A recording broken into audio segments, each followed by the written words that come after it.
The trap was set 3 days before Thanksgiving. I sat in my late husband's studio, surrounded by blueprints and architectural models that represented 40 years of his life's work.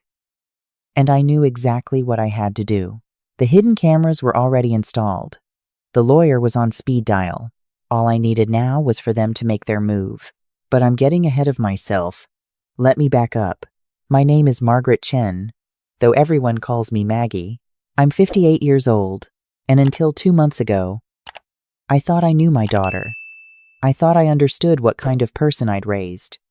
I was wrong about a lot of things. My husband David died 2 years ago. He was an architect, one of those brilliant minds who could see beauty in angles and light, where other people just saw walls and windows. Our home in Pasadena wasn't just a house. It was his masterpiece. Every corner, every window placement, every custom detail was intentional. He'd spent 3 years designing it, another 2 building it. It was where we raised Jessica, where we celebrated every milestone, where he took his last breath, while I held his hand and told him it was okay to let go. After he died, I threw myself into my work. I was a pediatrician, and caring for other people's children gave me purpose when my own grief felt like it would swallow me whole. But last year, I retired. Suddenly, I had time. Too much time. Time to rattle around in a house that felt both too big and too small. Too big for just me. Too small to contain all the memories. That's when I came up with the idea for the Community Art Center, David's studio. A separate structure behind the main house was filled with his design portfolio. Sketches, models, blueprints for buildings all over California. Some had been built, many hadn't. I started thinking about how much he would have loved to see young architects study his work, learn from it. So I started making plans to convert the studio into a nonprofit community space, a place where art and architecture students could come, study, create. A living legacy. I was so excited when I called Jessica to tell her about it. "Mom, that's a lot of work," she said. Her voice had that careful quality to it, like she was picking her words with tweezers. "Are you sure you want to take on something like that?" "I'm sure," I told her. "Your father would have loved it, right, Dad?" A pause. "Mom, Carlos and I were actually hoping to talk to you about something. Can we come over for Thanksgiving? Just the 3 of us?" Carlos, her husband of 3 years. I'd had my reservations when they got engaged. He was charming, sure, handsome, attentive to Jessica, but there was something in his eyes that never quite matched his smile. David had seen it too, though we never said anything. What parent wants to tell their adult daughter they don't trust her choice in partner? "Of course, sweetheart," I said. "I'd love that. I should have known better." Thanksgiving Day arrived cold and clear. I spent the morning cooking David's favorite recipes. Turkey with his mother's stuffing recipe. Homemade cranberry sauce. The pumpkin pie he always claimed was better than his grandmother's, though he'd never admit it in front of her. I set the table with our good china, the set we'd received as a wedding gift 35 years ago. Jessica arrived at 2 o'clock. She'd lost weight. I noticed it immediately when I hugged her. Her collarbones were too prominent, her smile too tight. "You look thin, honey. Are you eating enough?" "I'm fine, Mom." She pulled away, and Carlos stepped forward. "Margaret." He kissed my cheek. His cologne was too strong. "House looks great." "Thank you. Come in, come in. Dinner's almost ready." We made small talk while I finished up in the kitchen. Jessica's new job at the marketing firm. Carlos's consulting work, my plans for the art center. Everything seemed normal, pleasant even. It wasn't until we sat down to eat that the conversation shifted. "So, Mom," Jessica said, pushing cranberry sauce around her plate, "we've been thinking a lot about your situation." "My situation?" "Living here alone." Carlos leaned back in his chair. "It's a big house for one person. All this maintenance, the property taxes. It's a lot for you to handle." I set down my fork carefully. "I manage just fine, but you don't have to." Jessica reached across the table, covering my hand with hers. We've been talking, and we think it might be time to consider selling. You could get a nice condo somewhere, something manageable. The market's really good right now. And this property, I'm not selling the house. The words came out harder than I intended. Jessica flinched. Mom, just hear us out. Carlos's voice was smooth, reasonable. A place like this. In this neighborhood, you're sitting on at least $3 million. Probably more. You could live comfortably anywhere you wanted. Travel. Enjoy your retirement. Instead of being trapped in the past, the words hit me like a slap. This isn't about the past, I said quietly. This is about honoring your father's legacy. The art center is a fantasy. Carlos cut me off. With all due respect, Margaret, you're a 60-year-old woman trying to start a nonprofit with no business experience. Do you know the failure rate for that kind of venture? The insurance alone would bankrupt you. Carlos. Jessica's voice held a warning. I'm just being honest. He shrugged. Someone needs to be. Your mother is living in a dream world, clinging to a dead man's buildings while the living could actually benefit from. Stop. I stood up. My hands were shaking. This conversation is over. Mom, please. Jessica stood too. We're just trying to help. We're worried about you. Worried about me? Or worried about your inheritance? The words hung in the air like smoke. Jessica's face went pale, then red. That's not fair, isn't it? I looked at Carlos. How much do you owe? Icon. His expression shifted. Just for a second, the mask slipped, and I saw something cold beneath it. I don't know what you're talking about. I may be living in the past, but I'm not blind. You've been pushing Jessica to ask about the house for months. You think I haven't noticed the stress she's under? The weight loss? The way she flinches when you touch her? Mom, stop. Jessica's voice broke. You don't understand. Then explain it to me. But before she could answer, Carlos pushed back from the table and walked out, not to the front door, to the back of the house, toward David's studio. Carlos, wait. Jessica hurried after him. I followed, my heart pounding. The studio door was unlocked. I'd been working in there just that morning. Carlos walked in like he owned the place, his eyes scanning the tables covered in David's models and drawings. This is what you're so attached to? He picked up one of the models, a miniature of a library David had designed for a school district. Delicate balsa wood and plexiglass. Hours of meticulous work. Doll houses for a dead man? Put that down. He didn't put it down. He turned it over in his hands, examining it like it was a curiosity. Then, deliberately, he dropped it.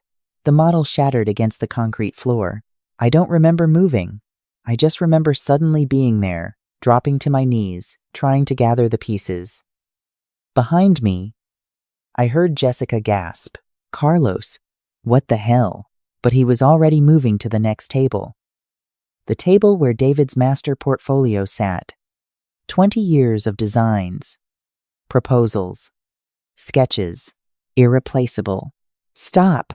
I lunged toward him. He pushed me. It wasn't violent, exactly. Just a hand on my shoulder, a shove. But I was off balance, kneeling, and I went backwards. My head hit the corner of the drafting table. Hard. The world went white, then red, then gray. I heard Jessica screaming, felt hands on me, tasted blood in my mouth. Oh God, Mom, I'm so sorry. Get her phone. Carlos's voice, distant. Call 911. Say she fell. She didn't fall. You pushed her. Jessica, sharp now, threatening. Get her phone. The next few hours were a blur. Paramedics, ambulance, emergency room, 5 stitches in my scalp, concussion protocol, a young doctor with kind eyes asking me over and over if I was safe at home.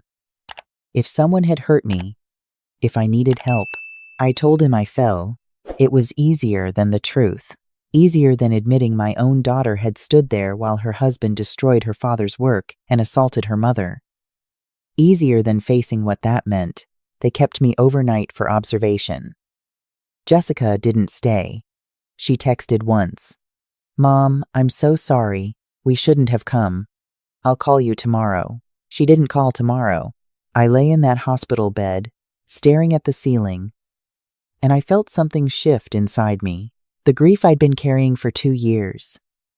The loneliness. The desperate hope that I still had family. It all crystallized into something harder, clearer. I called Linda. Linda Chen, no relation despite the shared last name, had been my best friend since medical school. She'd gone the lawyer route instead of the doctor route. And now she specialized in elder law and estate planning. I'd been putting off updating my will since David died. Suddenly, it felt urgent. "Maggie? It's 2 a.m. Linda, I need your help." I told her everything. The Thanksgiving dinner. The demand to sell. Carlos's violence. The way Jessica had stood frozen, torn between her mother and her husband. Linda was quiet for a long moment after I finished. "Maggie, you need to file a police report." "I will. But first, I need to update my will. And I need to install security cameras in the studio." "Security cameras?" He was looking at David's portfolio. "Linda, really looking at it. Like he was cataloging it. You think he'll come back? I know he will. Whatever debt he's in, it's bad enough that he's desperate." And I saw the way he looked at those designs. David's work is worth millions if you know how to sell it. Buildings that were never built, innovative techniques, sustainable design concepts that are even more relevant now than they were 20 years ago. To the right developer or competitor, that portfolio is a gold mine. If you're right, that's theft. Intellectual property theft. Then let's catch him doing it. Linda was quiet again. Then, "Okay, but we do this right. Legal, documented, airtight. When do you get out?" "Tomorrow morning. I'll pick you up. We have work to do." Linda picked me up at 10 a.m. We stopped by her office first, where I signed a new will. Everything, the house, the studio, David's portfolio, my retirement accounts, would go to a trust for the art center. Jessica was removed as beneficiary. It hurt to do it, like cutting out a piece of my own heart. But I thought about her standing there while Carlos pushed me, and I signed my name. Next, we went to a security company. Professional-grade cameras, the kind that streamed to the cloud, motion-activated, night vision. We had them installed that afternoon while I stayed in a hotel. 4 cameras in the studio, positioned to capture every angle. 2 more outside, covering the entrances. Then I went back to the house. It felt different. Violated. I walked through David's studio, seeing it through Carlos's eyes. What would he take first? The portfolio, obviously. But what else? I started photographing everything. Every model, every drawing, every blueprint. Documenting what was there, I found evidence of his first visit almost immediately. Small things, easy to miss if you weren't looking. A drawer opened slightly. Papers out of order. The portfolio had been moved just inches, but I knew exactly where David always kept it. He'd been back. While I was in the hospital, he'd come back. The cameras went active that night. I set up the monitoring app on my phone and on Linda's. Then I did something that felt insane but necessary. I left. I couldn't stay in the house knowing he might come back. The idea of waking up to find him there, of being alone and vulnerable, no. Instead, I checked into a hotel. The Langham, in Pasadena, close enough to get home quickly if needed, far enough to feel safe. Jessica finally called on Saturday. "Mom, I've been so worried. You haven't been answering your phone." I'd been screening her calls, but I picked up this time. "I'm fine, sweetheart. I'm so sorry about Thanksgiving." "Carlos is sorry too. He didn't mean to. I mean, it was an accident. You fell, and he panicked. And, Jessica, I kept my voice gentle. We both know I didn't fall. Silence. He's under a lot of stress, Mom. His business is struggling and we've got some debt and he's not usually like this. How much debt? It doesn't matter. Jessica, please. Talk to me. What's going on? I heard her breath catch. Like she was fighting tears. 180,000. He made some bad investments. Borrowed from the wrong people. They're threatening to. She stopped. It doesn't matter. We'll figure it out. We always do. My daughter. My brilliant, beautiful daughter. Covering for a man who'd assaulted her mother and was dragging her into whatever criminal mess he'd created. Jessica, honey. I need to ask you something. And I need you to be honest. Has Carlos been back to the studio? Since Thanksgiving? Another pause. Longer this time. Why would you ask that? Because some things have been moved. And I know he was interested in your father's work. Mom, I have to go. Carlos just got home. I'll call you later. Okay? She hung up. I sat there in my hotel room, staring at my phone, and I felt my last hope crack and fall away. She knew. Maybe she wasn't part of it. Maybe she was just trapped. But she knew what he was planning. The cameras caught him on Sunday night. My phone buzzed at 2:15 a.m. Motion detected in the studio. I grabbed it, hands shaking, and pulled up the live feed. Carlos. Alone. He'd come through the back gate, which shouldn't have been possible unless he'd kept a copy of Jessica's old key. He was dressed in dark clothes, carrying a backpack and wearing gloves. I called Linda. He's there. I'm calling the police. No, not yet. Let's see what he does first. Maggie. Linda, please, trust me. I watched him work. He knew exactly what he wanted. He went straight for the portfolio, photographing every page with his phone. Then he started on the models, the ones that could be easily transported. The library he'd smashed had been practice. Now he was careful, wrapping pieces in bubble wrap from his backpack, packing them systematically. He was there for 45 minutes.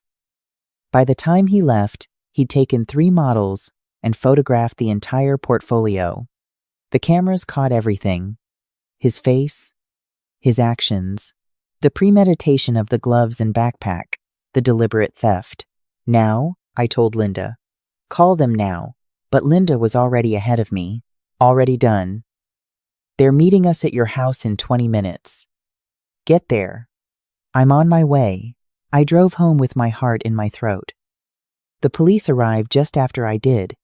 2 officers, a man and a woman, both looking skeptical until I showed them the footage. The woman officer's expression hardened.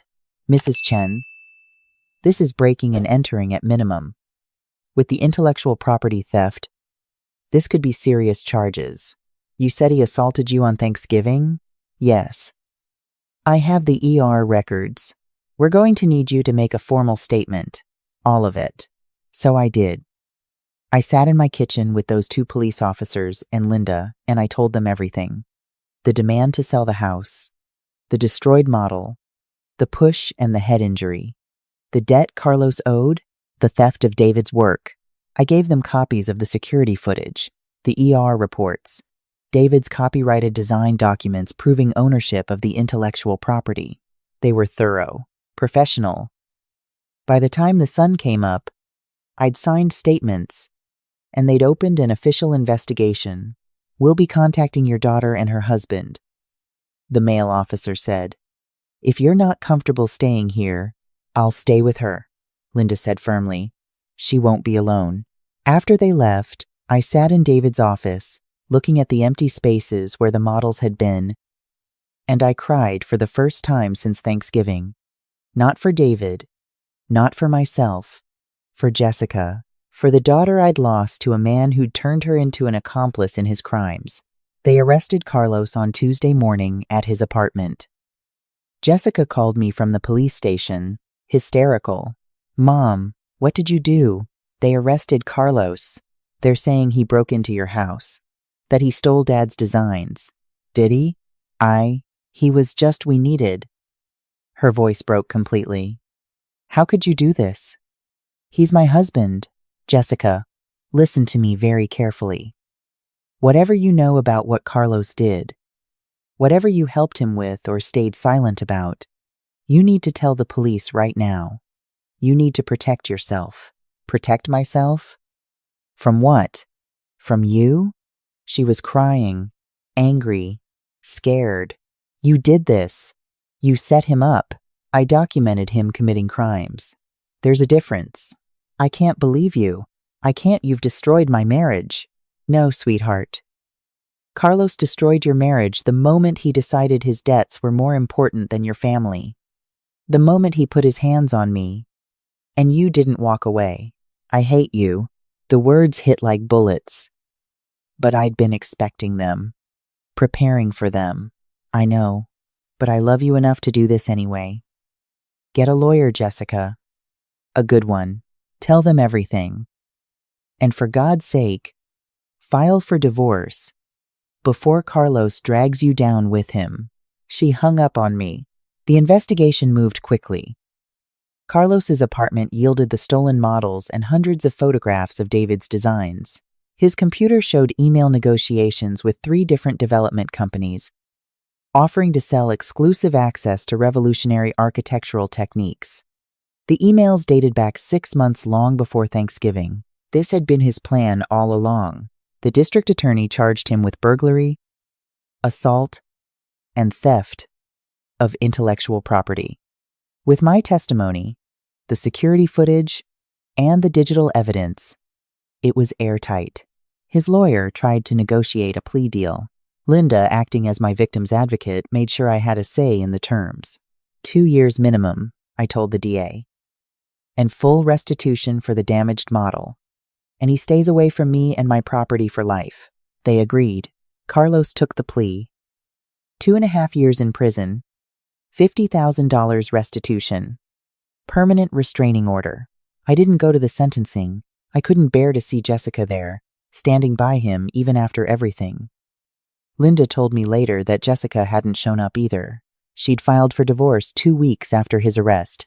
3 months passed before Jessica contacted me again. It was a text message. Short, simple, can we talk? I stared at those 3 words for a long time. Part of me wanted to ignore it, to protect myself from more hurt, but she was still my daughter. That hadn't changed. Come to the house, Saturday, at noon. She arrived exactly on time. She'd cut her hair, lost more weight. She looked older, harder, but also somehow more herself than she had in years. We sat in the living room, not speaking for a long moment. I'm sorry, she said finally, for all of it, for not stopping him, for not believing you, for choosing him over you. Are you sorry? Or are you sorry he got caught? She flinched, but she didn't look away. Both. Is that terrible? I'm sorry he's in prison. I'm sorry my marriage is over. I'm sorry for the mess. But I'm also sorry I let him manipulate me. I'm sorry I stood there while he pushed you. I'm sorry I didn't see who he really was until it was too late. She wiped her eyes. I've been going to therapy. Twice a week. My therapist says I was in an abusive relationship, that Carlos isolated me, controlled me, made me doubt my own judgment. She says I'm a victim too. You are, I said quietly. But that doesn't erase the choices you made. I know. She looked down at her hands. I don't expect you to forgive me. I wanted you to know that I'm working on it. On being better. On understanding how I let it get so bad. I studied my daughter, saw the girl who'd brought me dandelions from the backyard when she was 4, the teenager who'd stayed up all night with me when David was in the hospital, the woman she'd become and lost and was trying to find again. I'm opening the art center in June, I told her. Your father's legacy, like I planned. I'd like you to be there. If you want. Her head jerked up, eyes wide and shining. Really? Really? I'm not saying everything's fine. I'm not saying we're okay. But you're my daughter, and I'm willing to try if you are. Jessica started crying then, really crying, and I held her like I used to when she was small, and the world hurt too much. We sat there for a long time. Both of us broken. Both of us trying to figure out how to heal. The Art Center opened on June 15th, what would have been David's 65th birthday. We had 150 people show up. Architecture students from 3 universities, former colleagues of David's, friends and family. Linda gave a speech about legacy and memory. I stood in front of David's rebuilt models. I'd restored the library he'd smashed, piece by piece, and I talked about how love doesn't end with death, how the things we create, the beauty we bring into the world, that continues. Jessica stood in the back. When our eyes met, she smiled. A real smile. Small, but real. After the ceremony, she came up to me. Dad would have loved this. I think so too. Mom, I want to help. With the center, I'm good at marketing, and you'll need fundraising and… Jessica. I took her hand. Let's take it slow. One day at a time. One day at a time, she repeated. I can do that. It's been a year now since that Thanksgiving dinner that changed everything. Carlos is still in prison. Jessica and I have lunch every other week. It's not easy. There are still hard conversations we need to have. Still hurts that haven't healed. But we're trying. The Art Center is thriving. We've had 2 exhibitions, 3 workshops, and we've given scholarships to 5 students studying sustainable architecture. David's work is being studied, appreciated, built upon. His legacy is alive. I think about that night sometimes. The trap I set, the cameras, the way I documented everything, knowing it would destroy my daughter's marriage and possibly my relationship with her. People ask if I regret it, if I would do it differently. The truth is complicated. I don't regret protecting David's work. I don't regret stopping Carlos from profiting off theft. I don't regret setting boundaries, even when it cost me, but I regret that it came to that. I regret that my daughter married a man who would hurt her mother.